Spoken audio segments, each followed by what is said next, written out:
Now, Lord Peter Hain, a UK lawmaker with close connections to South Africa, estimates British and other banks may have laundered billions of rand for the Gupta family in illicit funds from South Africa. The former MP, who was a prominent anti-apartheid campaigner and who's now sitting in the House of Lords, demanded in a speech in the UK Parliament that HSBC and Standard Chartered banks face investigations for criminal complicity in the movement of money.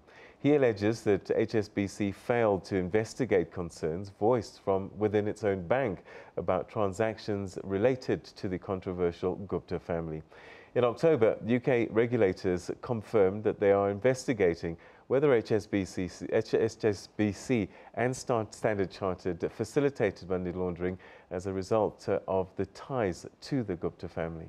Our correspondent in the UK, Catherine Drew, caught up with Lord Hain. She started by asking him to outline the claims. Senior African National Congress friends of mine have asked me to tackle this problem of corruption and money laundering that is now rampant in South Africa, led by members of the President's family and the Gupta brothers' businesses, and billions of rand have been money laundered abroad through Dubai and Hong Kong, and the evidence given to me by expert whistleblowers is that evidence I have revealed here in Parliament last week, and I've also given to the authorities here, the investigative authorities, to make sure that those British banks involved, like HSBC, Standard Chartered, and also the Bank of Baroda, that they are tackling this problem and returning the stolen money to South African taxpayers. So, Lord Hain, are you satisfied with the response of the UK authorities?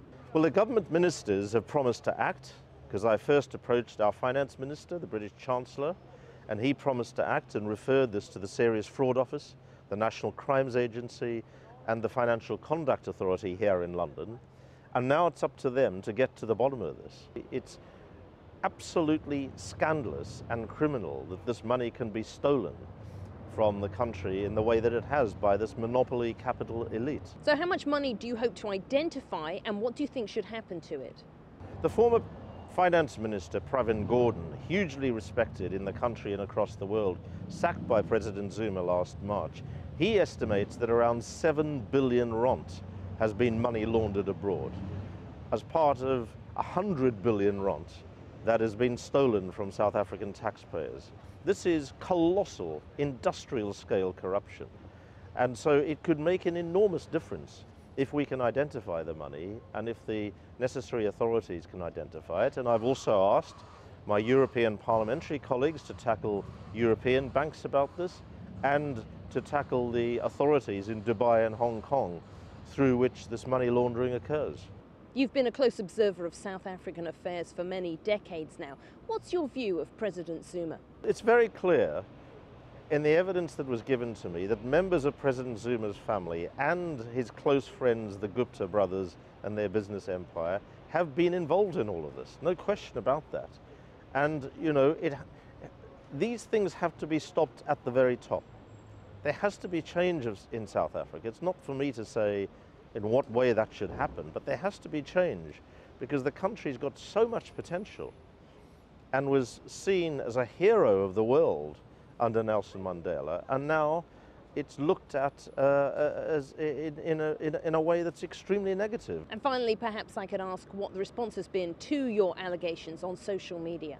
I've been under attack, as others have been in the past, by the Bell Pottinger machine, largely operating from India, all sorts of fake allegations, straight lies, fabrications, fake pictures, including of me with people I've never met, such as Anton Rupert and the Democratic Alliance leader. I've never met them.